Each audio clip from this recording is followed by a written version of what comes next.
Nos encontramos en el capítulo 8 de esta segunda epístola del apóstol San Pablo a los Corintios. Usted ya habrá descubierto, si está leyendo con nosotros, y esperamos que así sea, que ahora cambia el tema de la epístola. En los primeros 7 capítulos, Pablo habló sobre el consuelo de Dios, y esperamos que haya sido una bendición para su corazón.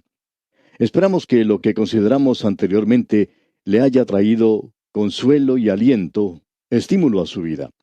Que todo eso le haya brindado ayuda y fortaleza, y que le haya permitido saber que tiene a alguien que le puede ayudar hoy mismo en su vida cristiana. Ahora, la reacción más natural al leer los capítulos anteriores sería decir: Pablo, díganos más en cuanto a esto. Pero Pablo cambia el tema aquí. ¿Y sabe usted de qué habla Pablo en el capítulo 8? Habla de una colecta de dinero para los pobres que están en la ciudad de Jerusalén. Y nos hace descender a esta tierra de una manera súbita. Porque ahora el tema trata del ofrendar cristiano. Antes era el vivir cristiano, ahora es el dar cristiano. Y el dar es una parte tan vital como lo es el vivir. En esta sección probablemente digamos algunas cosas que son un poco diferentes, quizá un poco revolucionarias para usted. Pero antes que usted lo descarte, esperamos que se agarre firmemente de esto. Ahora, en los primeros 6 versículos de este capítulo 8, el apóstol Pablo nos da un ejemplo de lo que es el ofrendar cristiano. Luego, en los versículos 7 hasta el 15, él nos da una exhortación para dar cristianamente. Y luego él da una explicación del dar cristiano y continúa con ese tema hasta el versículo 5 del capítulo 9. Y entonces finaliza esta sección con un mensaje de estímulo para el ofrendar cristiano que se encuentra en los versículos 6 al 15 de ese capítulo 9. De modo que tenemos aquí en esta sección algo realmente maravilloso, y lo podremos ver claramente al entrar a estudiar este tema. Ahora, la experiencia nos enseña que no es necesario presentar muchos mensajes sobre el ofrendar cristiano. A veces, sin insistir en este tema, lo que el pueblo de Dios da en las iglesias se puede multiplicar, se puede duplicar o triplicar varias veces en un período de 10 o 20 años. Creemos que eso es lo que se debe hacer en nuestros días en lugar de tratar de promover algo. Por esa razón no nos gustan esos métodos de alta presión que se utilizan hoy, especialmente por medio de la radio, donde la tarea principal es alcanzar a la gente en general y donde hay muchos que son incrédulos. Ellos deberían estar escuchando la predicación de la palabra de Dios. Creemos que la radio es donde uno debe predicar la palabra de Dios y no donde se trata de promover otras cosas, porque muchos de los que escuchan no son creyentes. Ahora, esto es importante y esta sección ante nosotros lo menciona y creemos que se le debería prestar más atención en la actualidad. Aquí en los capítulos 8 y 9 de esta segunda epístola a los Corintios, encontramos la sección más larga y completa que trata con la forma de dar, de ofrendar, por parte de los creyentes que tenemos en las Escrituras. En realidad, todo lo que necesitamos saber se menciona aquí. No hay reglas o leyes, pero sí hay ciertos principios muy claros para el ofrendar. Quizás esto le llame la atención, amigo oyente, y sea algo diferente para usted. Alguien quizá diga: bueno, yo pensaba que había que dar el diezmo. Pero eso no es así. No estamos de acuerdo con los que dicen eso. Esa no es la regla para este tiempo actual. Quizá pueda ser un principio que usted quisiera seguir, pero no es una regla para nadie. Ahora, la palabra que se destaca en esta sección es la palabra gracia. Ahora, si usted ha leído el capítulo 8, habrá notado que esta palabra gracia ocurre como 4 o 5 veces y que en el capítulo 9 aparece 2 o 3 veces más. Así que es mencionada varias veces en estos 2 capítulos. Y Pablo habla acerca de la gracia y la gracia de dar, y por tanto llega a ser algo muy importante. Vamos a mirar algunos de estos pasajes donde es mencionada. En el primer versículo de este capítulo 8 de la segunda epístola a los Corintios leemos: Asimismo, hermanos, os hacemos saber la gracia de Dios que se ha dado a las iglesias de Macedonia. Aquí Pablo la llama la gracia de Dios, es decir, algo que se le ha dado a la iglesia. También en el versículo 4 se menciona, y dice este versículo 4, pidiéndonos con muchos ruegos que les concediésemos el privilegio de participar en este servicio para los santos.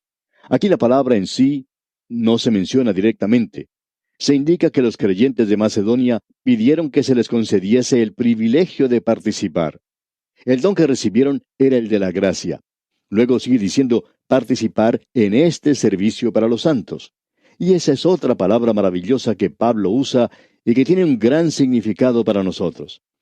Se nos dice otra vez que él está hablando a los creyentes de Corinto. Les está contando de la gracia que se le había dado a la iglesia de Macedonia y esperaba que los de Corinto tuvieran la misma gracia. Quisiéramos ahora hablar por unos momentos sobre esta palabra gracia. Observemos esto porque es una sección muy importante. Decimos hoy, o sea, los teólogos dicen que es el don inmerecido de parte de Dios, y estamos de acuerdo con eso. Pero eso no describe esta palabra en su totalidad. Es posible que esto le haga perder a uno el gran significado que tiene. En el griego clásico uno encuentra que la palabra griega charis quiere decir una gracia exterior como la belleza, la hermosura, lo que se conoce como gracia en una persona, amabilidad, buena voluntad, gratitud, delicia, placer. Uno encuentra que hay tres gracias: buena, bella y noble. Los griegos tenían una mente misionera y ellos querían compartir esto con los demás. Por lo tanto, el Espíritu Santo buscó y encontró esta palabra y le dio una nueva brillantez, una nueva gloria, y los escritores cristianos la adoptaron. Pablo la usa una y otra vez. Escuche esto por un momento, ya que pensamos que es de suma importancia, repetimos. La gracia de Dios es la pasión que Dios tiene por compartir toda su bondad con los demás. Usted puede apreciar que la gracia quiere decir que Dios desea darle a usted las cosas buenas, toda su bondad. Él quiere hacerle a usted una persona hermosa, noble, y quiere que de usted salga una similitud a su Hijo.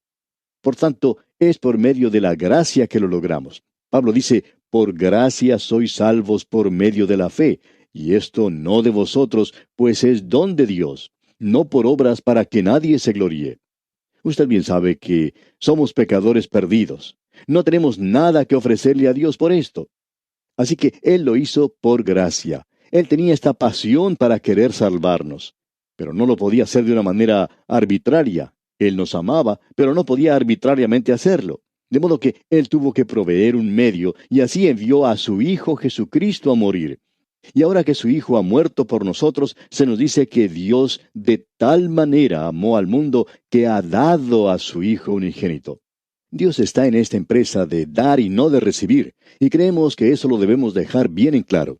Muchas veces damos la impresión de que Dios es pobre y que necesita nuestra ayuda. Bueno, amigo oyente, Él no la necesita. Dios no es pobre. Él le dijo a su pueblo, mía es toda la bestia del bosque y los millares de animales en los collados. También dijo que el oro y la plata le pertenecían. Si yo tuviera hambre, no te lo diría a ti, porque mío es el mundo y su plenitud. Eso es lo que Dios dice. Dios no tiene hambre, Dios no tiene necesidad de nada. Algunos de sus obreros sí tienen necesidad de algo y de muchas cosas.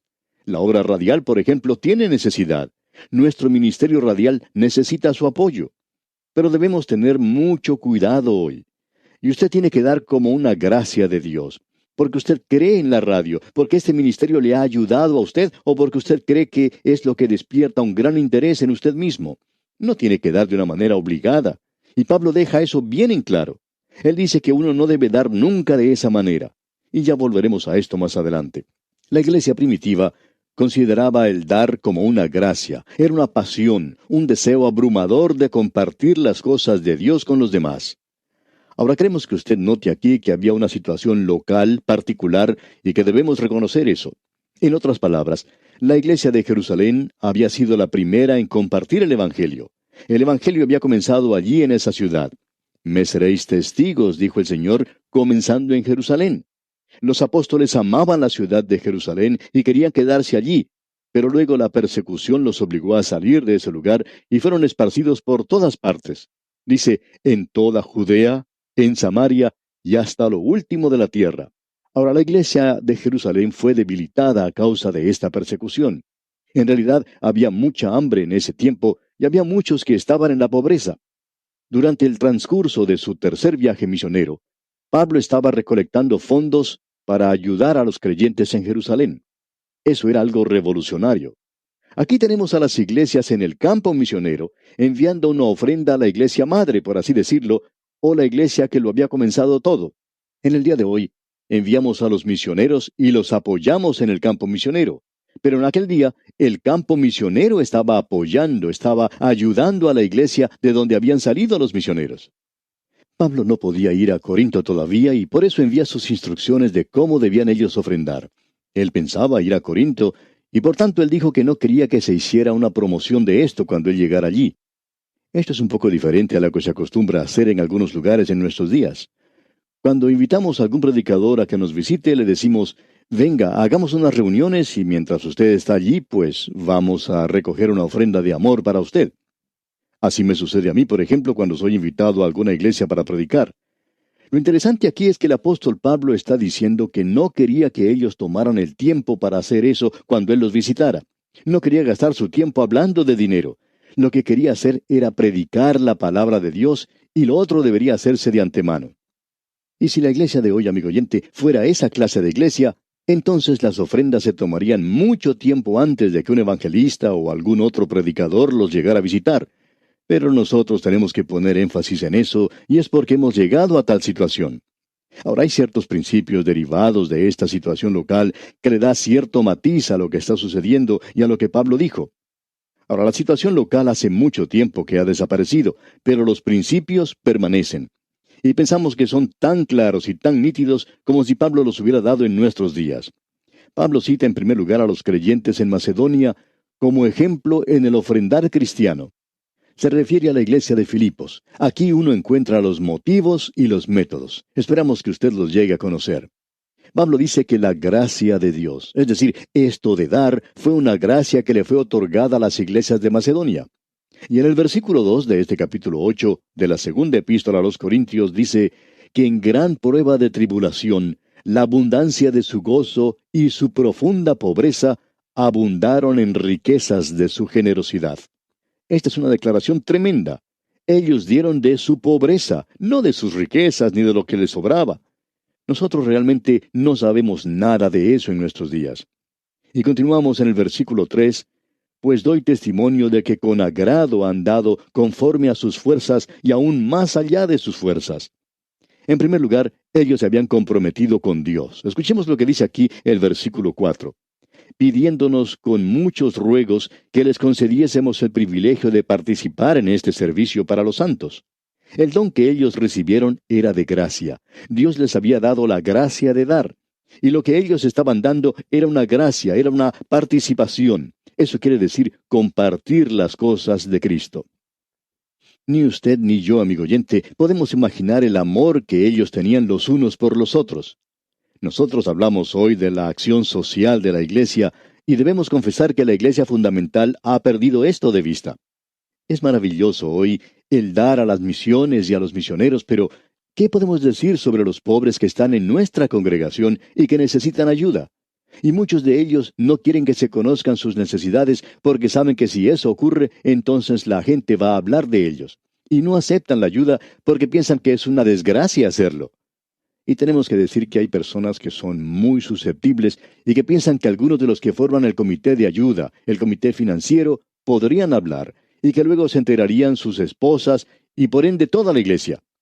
Podemos apreciar que hemos perdido esta maravillosa gracia de dar. Esta gente de Macedonia, en cambio, lo pudo hacer. ¿Y qué fue lo que ellos hicieron?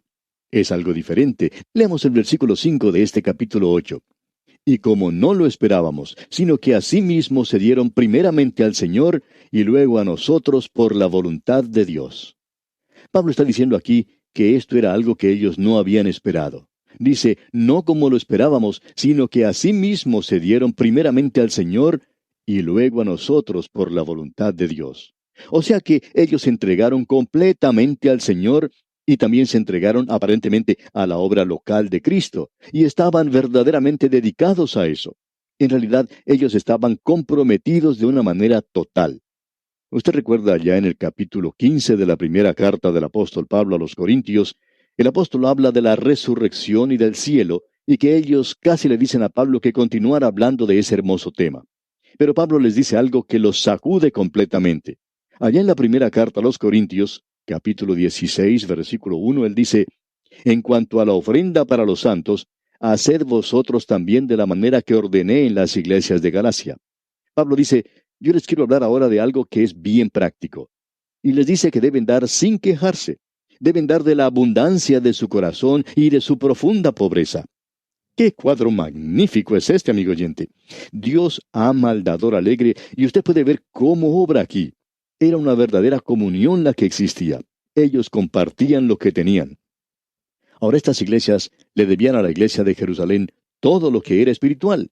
Por eso Pablo les dice, ahora ustedes deben darle a ellos de sus cosas materiales. Y eso es lo que Pablo quiere decir cuando escribe allá a los Gálatas capítulo 6, versículo 6, una sección tan práctica que dice, el que es enseñado en la palabra, haga partícipe de toda cosa buena al que lo instruye. En otras palabras, eso quiere decir, páguele al predicador. Eso es lo que indica aquí. Quiere decir, amigo oyente, que usted debe poner su dinero en el lugar donde está recibiendo sus bendiciones. Ahora debemos reconocer también que tenemos que dar gozosamente. Dice Pablo, que en grande prueba de tribulación, la abundancia de su gozo y su profunda pobreza abundaron en riquezas de su generosidad. Así es como debemos dar. Usted recuerda cómo el Señor Jesucristo observaba a la gente que estaba poniendo su dinero en la ofrenda en el templo. Y creemos que todavía hace eso. El hombre rico llegó y dio una ofrenda muy generosa. Pero luego llegó esa pobre viuda y el Señor dice de su ofrenda, ella ha dado mucho más que todos los demás. Ahora, si usted compara lo que ella dio con las riquezas del templo, sus pocas monedas no llegaban a ser nada con todo lo que allí existía. Pero ante los ojos de Dios, amigo oyente, el Señor Jesucristo dijo que ella estaba dando mucho más que los otros. Porque ella dio de su pobreza todo lo que tenía. Ella dio todo completamente. En cambio, los otros no hicieron eso. Alguien ha dicho, cuando se trata de ofrendar, hay personas que nada les detiene. En cambio, hay muchos que es allí precisamente donde se detienen. Se cuenta una historia de los miembros de una iglesia escocesa que estaban tratando de reunir dinero para un programa de edificación. Entre los miembros de la iglesia había un escocés que era muy rico y se estimaba que él poseía como 50,000 libras. Pero él era típicamente escocés, es decir, no le gustaba separarse de su dinero. Uno de los obreros de la iglesia se acercó a él y le preguntó, «Hermano, ¿cuánto va a dar usted?» A lo que éste contestó, «Bueno, yo voy a dar la ofrenda de la viuda». Entonces este hermano que le había hecho la pregunta llamó a los demás y les dijo, «Hermanos, tenemos todo lo que necesitamos. Este hermano dice que va a dar 50,000 libras». Y este hombre se sorprendió mucho y dijo, «Yo no he dicho que iba a dar 50,000 libras. Yo dije que iba a dar la ofrenda de la viuda». «Pues bien», le contestó el otro, «ella dio todo lo que tenía, y yo pensaba que usted iba a dar todo lo que tenía». Usted sabe, amigo oyente, que Dios se da cuenta tanto de lo que está dando como de lo que se está guardando para usted. Uno debe dar de una manera gozosa, amigo oyente, de tal manera que le proporcione un gran gozo el hacerlo. En otra iglesia también se estaba levantando una ofrenda para la edificación. Un hombre que estaba visitando a algunos de los miembros de la iglesia le dijo a uno de ellos, «¿Cuánto va a dar usted, hermano?» Y éste le contestó, «Bueno, creo que podría dar 10,000 y ni lo sentiría». Entonces el otro le dijo, «¿Por qué no nos da 20,000 y así lo puede sentir un poquito más?» Usted puede ver que la bendición llega solamente cuando uno lo siente. Eso es lo que quiere decir eso de que es mejor dar que recibir. Los creyentes de Macedonia se habían entregado a sí mismos. Y amigo oyente, si Dios no lo tiene a usted mismo, entonces no tiene nada. Él no quiere lo que usted tiene para dar. Si Él no tiene su mano, Él no quiere lo que usted tiene en su mano. Quisiéramos dejar esto bien en claro. Si usted no es un creyente y está escuchando nuestro programa, francamente esperamos que usted no dé nada hasta cuando tome a Cristo en su corazón y hasta cuando reciba el don de Dios, que es la vida eterna en Cristo.